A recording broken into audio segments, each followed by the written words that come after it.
les agradecemos profundamente que se tomen este rato, porque la verdad que uno a veces cuando tiene que leer los libros de historia, nos pasa que nos parece aburrido, ¿no? Leer fechas, nombres, y cuando uno tiene el privilegio de tener parte de la historia de nuestro país contada por sus protagonistas directos, son ámbitos y son situaciones que tenemos que aprovechar, porque ustedes van a ser los explicadores también de lo que hoy escuchan, de lo que se llevan, de lo que pregunten, de lo que les interese. Así que bueno, les damos un fuerte aplauso y les agradecemos que se hayan acercado al instituto.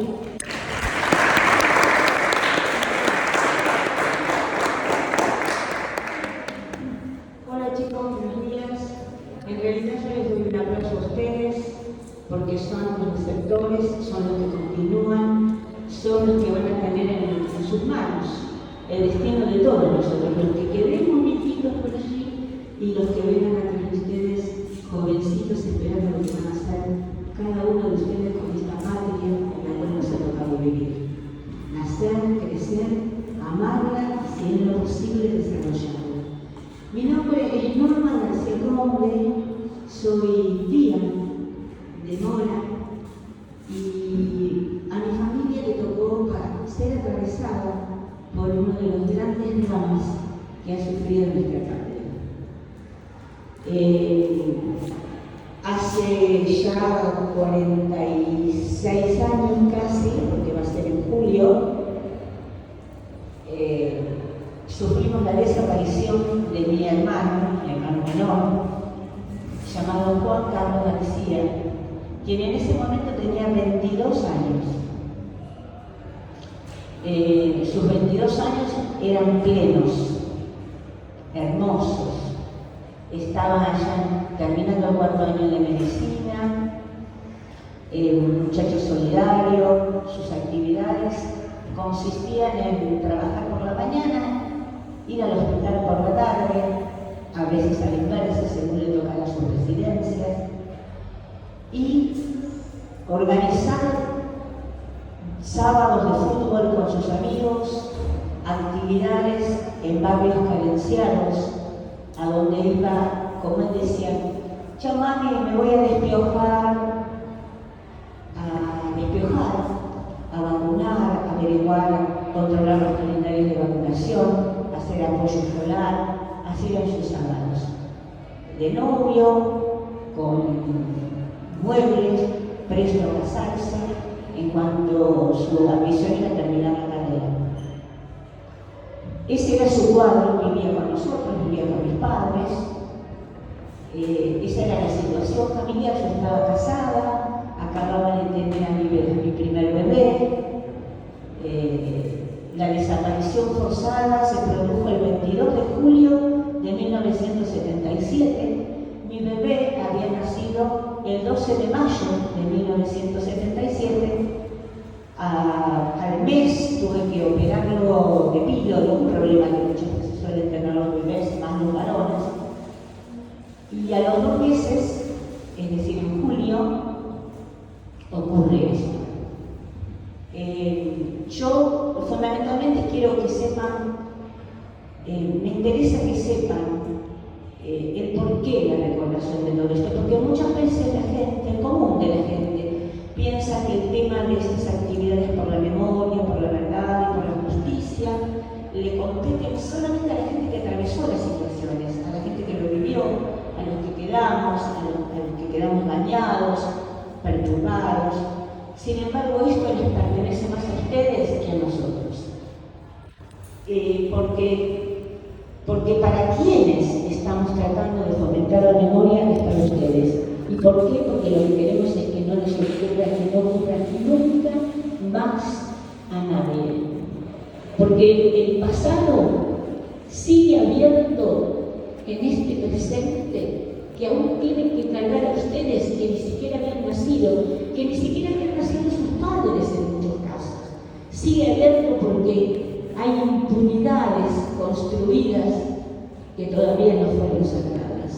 Hay niños que no fueron encontrados. Hay ideólogos, los constructores de los sectores del poder económico, que todavía siguen aferrados, instaurados, y que siguen con el propósito de robarnos a todos nosotros el futuro. A mí ya no, pero a ustedes, a mis hijos, a mis nietos, sí. Y por eso nosotros queremos que la memoria se conserve en cada uno de ustedes, para que tengan los ojos abiertos y puedan detectar y darse cuenta de dónde pueden venir los arrebatadores, los que quieren robarles el futuro, los sueños, los derechos, las obligaciones, los que quieran cercenar sus vidas. Para eso estamos acá, para eso hacemos las marchas, para eso yo iba el viernes pasado detrás de una madre con sus 94 años, que desde la salida de la casa de las madres delante de la bandera no quiso sentarse ni quiso subir a la combi y caminaba como podía para llegar, y yo iba detrás de ella y yo iba cansada y yo iba admirándola y sacándome delante de ella mi corazón afuera. Para esto estamos acá. Cuando Mona me dijo, le dije, ¿cómo no? ¿Cómo no voy a ir si yo amo a todos ustedes? Soy docente especializada de chicos con trastornos del lenguaje, jubilada, toda la vida amé al ser humano, amé a los niños, amé a los que crecían, trabajé por su futuro y sé que mi hermano compartía exactamente esos mismos sentimientos, porque nos los sembraron en nuestra casa. Así era mi madre, así era mi padre, así era mi familia. Y seguramente ustedes también están viviendo estas cosas así. Por eso considero que hoy es uno de los días más importantes de toda mi actividad en lo que hice respecto de lo que le pasó a mi hermano. Estar hablando con ustedes. He tenido algunas otras oportunidades, pero esta es muy importante para mí, porque el tiempo va pasando, las cosas pueden ir deslizándose y es muy interesante que queden ustedes. Yo les voy a mostrar algo, y para eso le pedí permiso a la señorita vicedirectora. Y si ustedes me lo permiten, yo me lo pongo. Les voy a mostrar.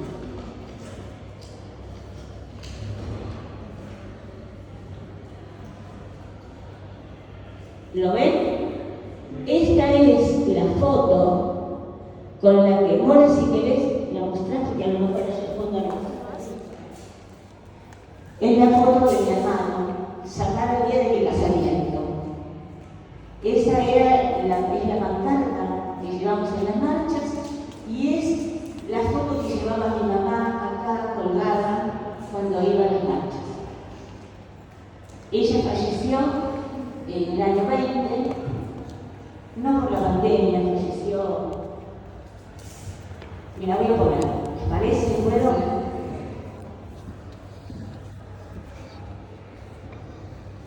¿Saben una cosa? Yo no me la pongo. Eso yo lo respeto mucho, era de ella. Yo lo que me envuelvo es otra con la foto de ella cuando voy a las marchas. Quizás sería bueno.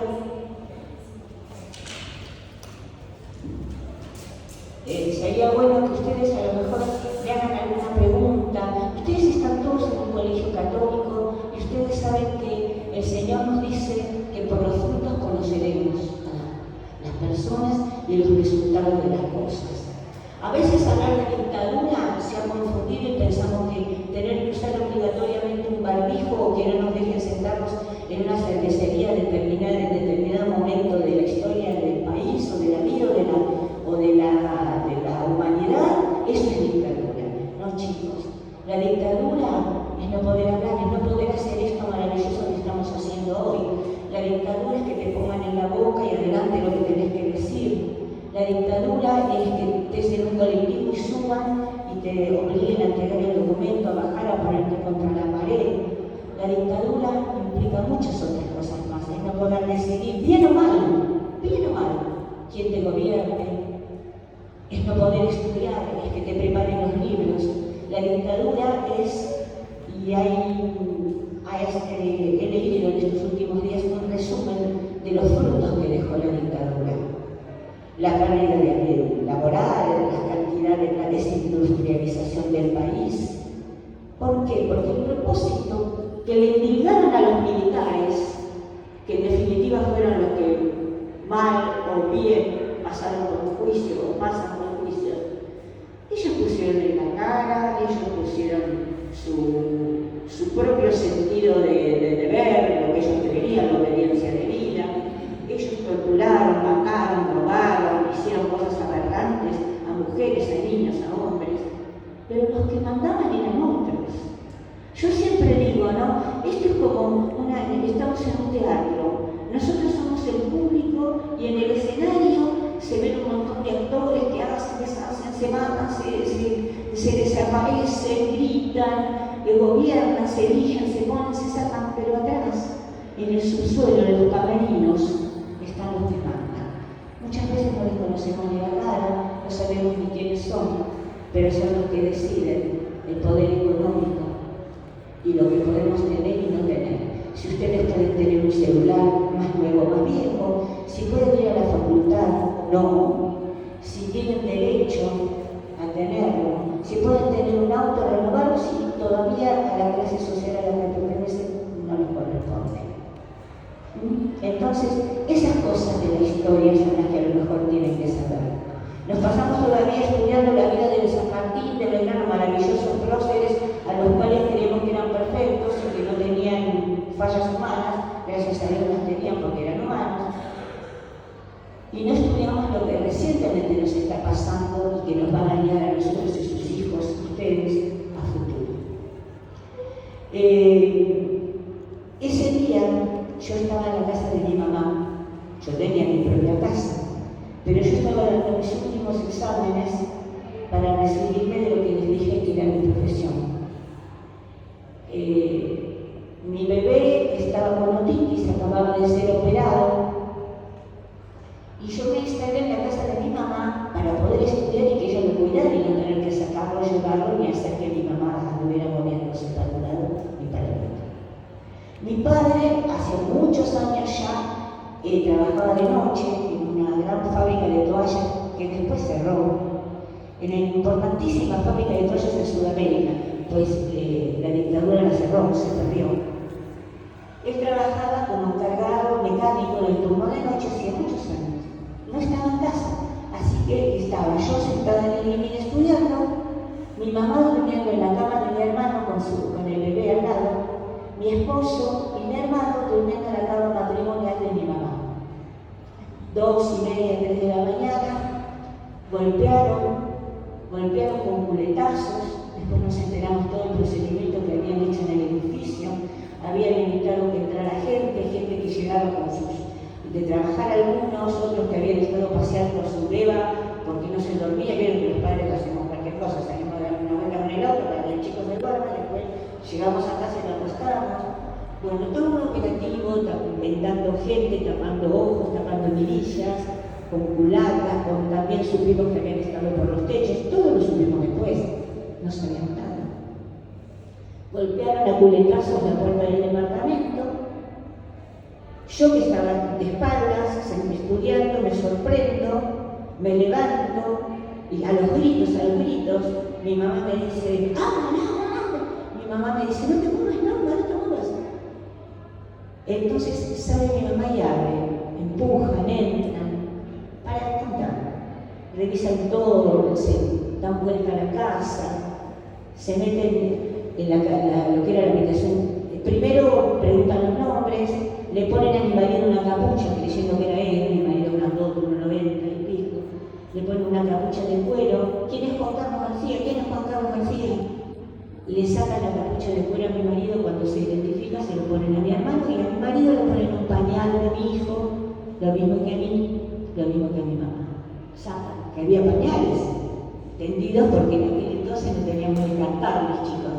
Entonces había pañales y estaban tendidos así arriba de la estufa, arriba de la silla, esperando que se secaran. Con eso nos tapan los ojos. Acá hay un bebé, acá hay un bebé, ¿de quién es este bebé? Ya la primera pregunta era estúpida.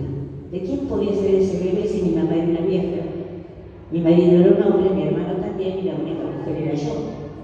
Pero vieron cuando ya ahí surgen cosas que, mío, dije yo, me meten en la habitación de mis padres con mi bebé a UPA, se me sienta uno al lado y me empieza a dar consejos paternales porque el bebé lloraba.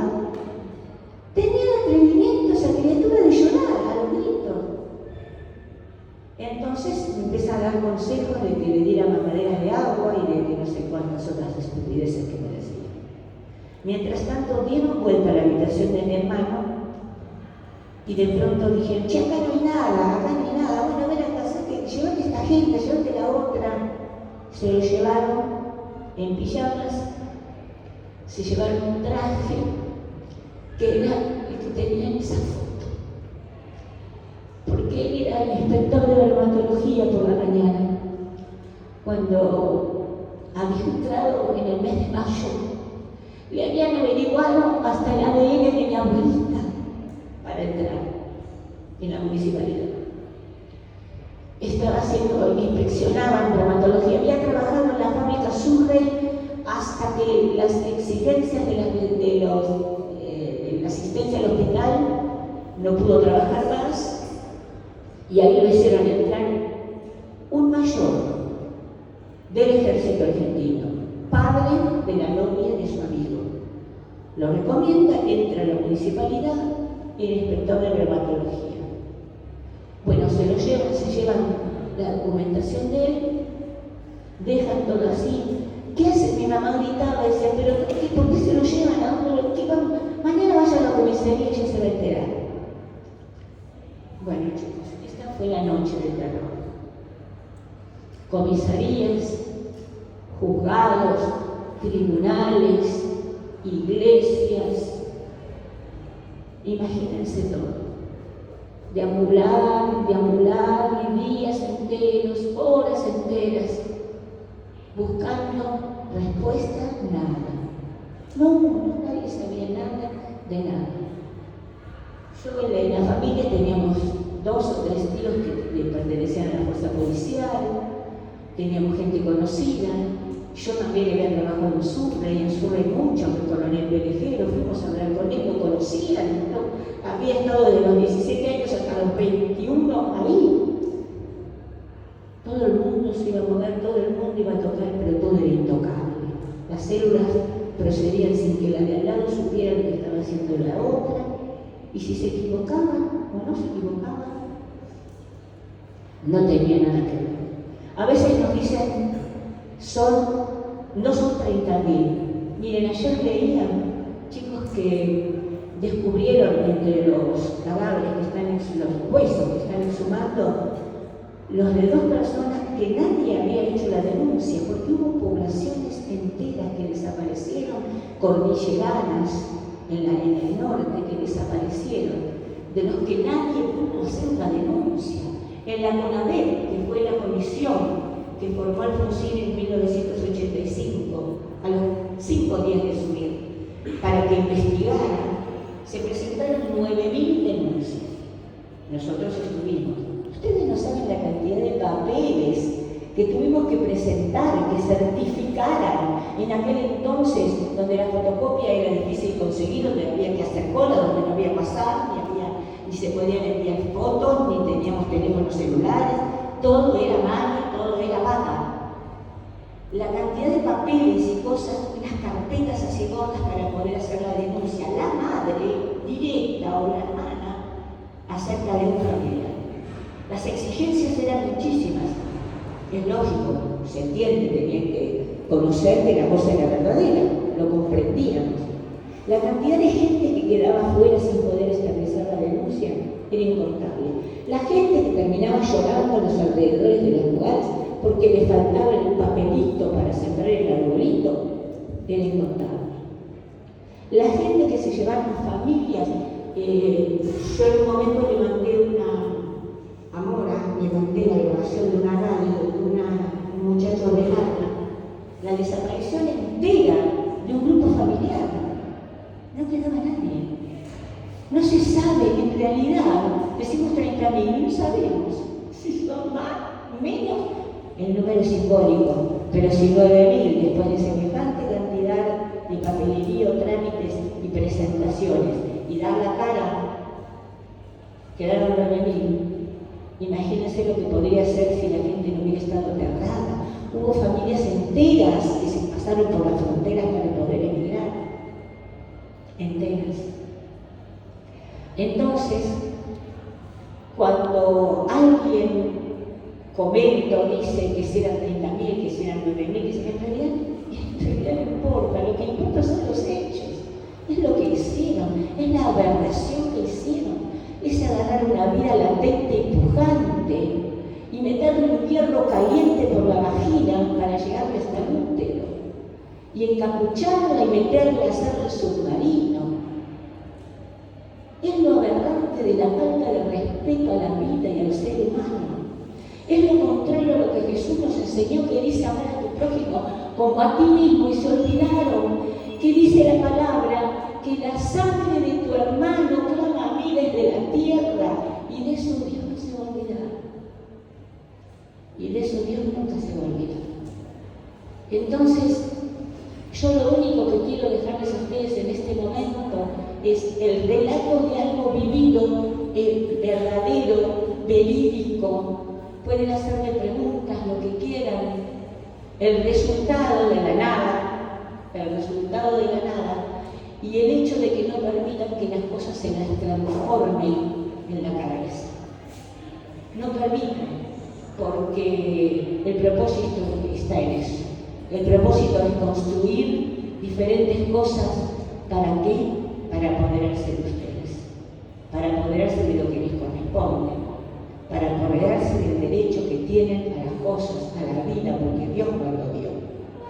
A todo, a prepararnos, a trabajar, a esforzarnos, a lograr, a alcanzar, a ser felices, a tener familia, a cuidar a los que están con nosotros, a promoverlos para que puedan ser mejores que nosotros.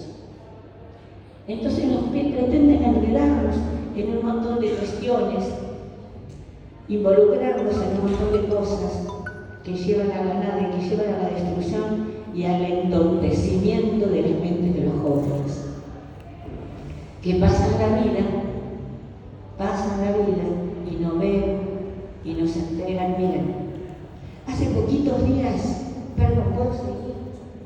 Hace poquitos días murió Blaquier, el señor Carlos Blaquier, uno de los grandes latifundistas de nuestro país, allá en Tucumán. Tenía los ingenios de Desma de azúcar. Argentina era una de las grandes productoras de azúcar, hasta que Estados Unidos se le tocó que no produjéramos más azúcar y que plantáramos limones. Porque este golpe, chicos, lo generaron desde la CIA a través del Plan Cóndor, porque tenían que callar a los países que tenían que empobrecer a las poblaciones, no a los países, a las poblaciones de los países latinoamericanos, para después apoderarse de su riqueza, porque las necesitan ellos, necesitan nuestro acúfero guaraní, de Paraguay, nuestro, de Brasil, necesitan el litio. Laura Richardson, la delegada para los asuntos de la combinada de Latinoamérica, del sur, de no sé cuánta cosa que tiene, acaba de decir que ellos deben cuidar el triángulo del litio, que es Bolivia, Chile y Argentina, porque necesitan el litio. Se quedan con nuestros peces, se quedan con nuestro petróleo, se quedan con nuestra minería y se quedan con nuestra vida en el interior. Y lamentablemente en todos los países hay cepallos y gente que está dispuesta a entregarla porque mira su propio beneficio. Entonces, a ver, si podemos hacer. Blaquier murió impune. Él tenía en su ingenio una leyenda que se llamaba El Familiar. Era un perro carnívoro que en las noches de luna llena, como el lobizón, aparecía y se llevaba y mataba y devoraba a los rebeldes del lugar, a los que se contraponían. Y les voy a decir, chicas, yo tengo una conocida boliviana que fue entregada por su padre en Bolivia a los trenes que iban y cargaban gente en Bolivia para llevarla a trabajar a los ha contado cosas tan espantosas que vivió, logró escaparse, y ella conoció en persona la noche la peor noche de este famoso perro que se llamaba El Familiar, que era un lobizón. Se produjo un apagón en el año 1976, se produjo un apagón en el Ingenio total. Camionetas se llevaron más de 200 personas que se las comió El Familiar. Eso está probado. Hay testigos, hay relatos. No hay fotos porque no teníamos celular. Contaban con esta gran ventaja. Sin embargo, el señor Naquier, porque estaba enfermo, porque no podía, porque estaba demente, porque sí, porque no, se pasó todos estos años impune. Por eso yo les hablaba al principio de la construcción de la impunidad que nos afecta a ustedes y que ha llegado hasta estos días. Esta impunidad. Están en cana un montón de milicos, murieron en cana un montón de militares. Hay otros tantos que están buscando la domiciliaria, la condicional, todo lo que sea, pero el poder que a ellos los sustentó y los encoló, porque agarran un tipo con gorra y dice, ponete la banda, sentate en el sillón, a pesar de que Mañeto dice, puesto menor, sentate en el sillón, sos presidente, vas a estar por todo el mundo como el presidente. Mientras no te me importa que vos seas presidente, si yo lo que quiero son mis riquezas, mis yates, quiero la vía del Paraná, quiero que las riquezas, quiero los 29 puertos que hay en Rosario, para a través de los 29 puertos, como nadie tiene que declarar, nadie tiene que pesar, y simplemente con una declaración jurada que dice, transporto en el barco 10 chupetines, y adentro hay 5.000 kilos de soja. Entonces hago lo que quiero, lo entrego en Uruguay, y nuestra patria se descapitaliza y nuestra patria es endeudada. Y funden una empresa como Asindar, el señor Martínez Dios, quien era su gerente, y le sacaron, cállate, lo nombré. Videla no puso Martínez Dios. Martínez Dios y compañía pusieron a Videla, Macera, Gosti y todo lo demás. Así que la angustia y el dolor argentino no se termina en ellos. No se termina en ellos, chicos. Sigue. Y lo terrible para nosotros, para las madres que ya se fueron, y lo terrible para los que quedamos, es que sigue contra ustedes, contra mis nietos, que se apoderan de lo que nos pertenece y por lo cual podríamos ser felices. Y tenemos una nación grande, libre y soberana. Pero no la fundieron. La fundieron. En Asindar, en el año 75, entraron 2.000 personas de la policía, se apoderaron de lo que era el albergue de la gente soltera. Y ahí hicieron desaparecer gente. Crean que los delegados, los que pedían el aumento para la gente, los que defendían, los hicieron desaparecer. En el año 91, Martínez Dios pidió $600 millones de deuda para la empresa, que después Caballo estatizó y lo pagamos todos nosotros. La deuda de Asindar la estatizó. Y si por lo menos nos hubiéramos quedado con Asindar, que es la productora siderúrgica de acero, que usa nuestros materiales ferrosos de nuestra tierra, si por lo menos nos hubiéramos quedado con ellos, pero no. Asindar ahora tiene un gran emporio mundial. ArcelorMittal es una empresa internacional, es de ellos. La terminaron fundiendo y comprando, y otros, por supuesto, porque lo que vienen es a desposeernos, como hacen con las aerolíneas, como hacen con todo. Lo importante es dejarnos pobres, chicos, como en la Villa Miseria. Lo importante es hacernos así para después decir que somos planeros. Cuando no nos dan un derecho, cuando no le dan derecho a un hospital, a una asistencia, a una salud, a una educación, cuando los padres se quedaron sin trabajo y